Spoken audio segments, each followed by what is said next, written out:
देखो घर में ना लेंस होता है, एक लेंस होता है ना घर में, जो बच्चे नॉर्मली खेलने के लिए इस्तेमाल करते हैं। और उस लेंस को बच्चे क्या करते हैं, गर्मी के दिनों में खासकर जब सूरज की रोशनी आती है, किरण आती है ना, तो फर्श पे क्या करते हैं, रखते हैं और पेपर को नीचे रखते हैं, और सारी सूरज की जो किरणें होती रे होती है ना, उस पर जाके पड़ती हैं, तो क्या होती हैं, पेपर जलने लगता है, क्योंकि सारी जो सूरज की किरणें हैं एक जगह सेंट्रलाइज हो जाती है। अब इस चीज़ को अपने लाइफ के साथ को रिलेट करो, ये देखो आपको बढ़ने में कितना मदद करेगा। आप हम ये वो सब लोग करते क्या, लोगों की बातों को इकट्ठा करते जाते हैं और कभी अपना फोकस इनवर्ड नहीं रखते हैं। तो होता क्या है ना कि जितना ज़्यादा आप लोगों की बात सुनते हो, इधर उधर की बात सुनते हो ना, आपका दिमाग में हमेशा हलचल रहता है। आप देखोगे कि उसने ये बोला, उसने वो बोला, माँ ने बोला, पिता ने बोला, सास ने बोला, भाई ने बोला, ससुर, घंटों घंटों ये बातें आपके दिमाग में चलते रहती हैं। तो जितना ज़्यादा ये बातें चलती हैं ना, आप क्या फील करते होगे, डिस्ट्रैक्टेड, और कभी भी आप किसी निर्णय तक नहीं पहुंच पाते होगे। और इन द मीन टाइम होता क्या है, जितना आप डर डर के जीते हो ना, अंदर की शक्ति छीन हो जाती है। आप अपने शक्ति को सेंट्रलाइज नहीं कर पाते हो, चैनलाइज नहीं कर पाते हो। सूरज की किरण आती है, बहुत सी किरण होती है, लेकिन एक जगह उस लेंस पे पड़ती है ना, तो पेपर को जला देती है। बच्चे का ही खेल होता है, लेकिन ये खेल जो है हमारे लिए बहुत बड़ी शिक्षा का विषय है। हम भी एक दिन देख के, बच्चों को देख के यही शिक्षा ले रहे थे, कैसे इस सूरज की रोशनी में इतनी शक्ति है, तो क्या हम अपने अंदर की शक्ति को जागृत नहीं कर सकते हैं। और देखो, जीवन एक बार मिलता है सजाने के लिए, संवारने के लिए।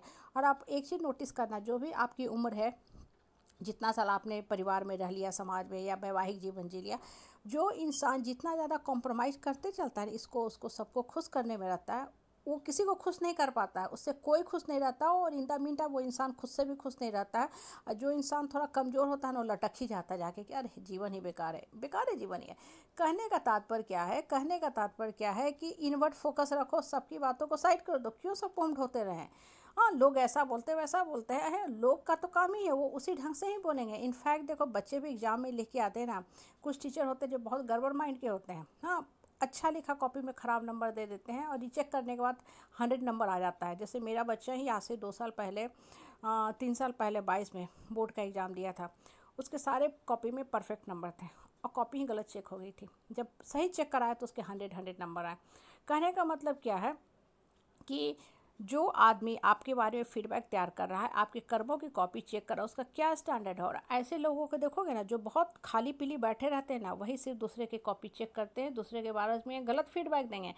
कहीं भी अच्छा आदमी के पास, जो अपने काम में संलग्न है ना, इसके पास बाहियात का टाइम नहीं होगा। उसकी एनर्जी सेंट्रलाइज रहेगी, इनवर्ड रहेगी कि हमको क्या करना है। वो चुपचाप ही बैठा है ना, तो कुछ खुरफात नहीं सोचते रहेगा, उसके दिमाग में कोई शरीयत नहीं चलता रहेगा। वो ये सोचेगा कि अभी हम यहाँ हैं, आगे हमको क्या करना है, आगे हमको कैसे बढ़ना है। ठीक है, आज मेरी परिस्थिति विपरीत है, और एक चीज़ हमेशा मान के चलो, धरती पे ना किसी का जीवन में परफेक्शन नहीं होता है, और किसी के जीवन में हमेशा परफेक्ट रिजल्ट नहीं मिलता है। परफेक्ट रिजल्ट उसी का आता है जो निगेटिविटी को ओवरकम कर लेता है, लाइफ के निगेटिविटी को, पॉइजन को मेडिसिन में, बूंद में तब्दील कर देता है। ये काम आपको करना खुद है।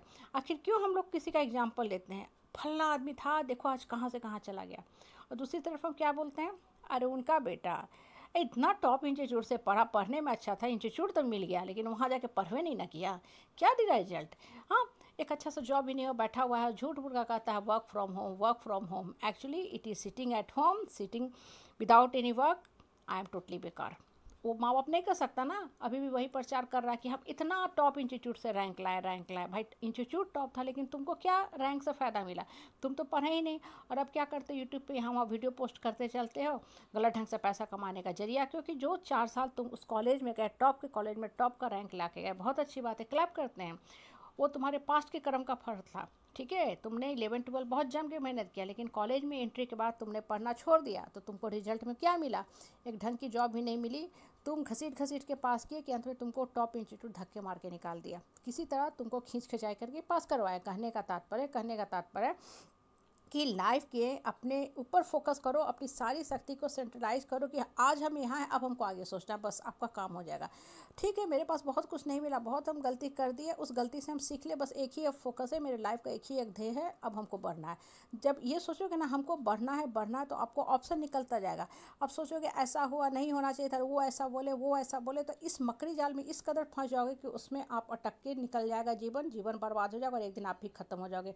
इसलिए जीवन में उठने, चलने, दौड़ने, भागने के बारे में सिर्फ सोचो।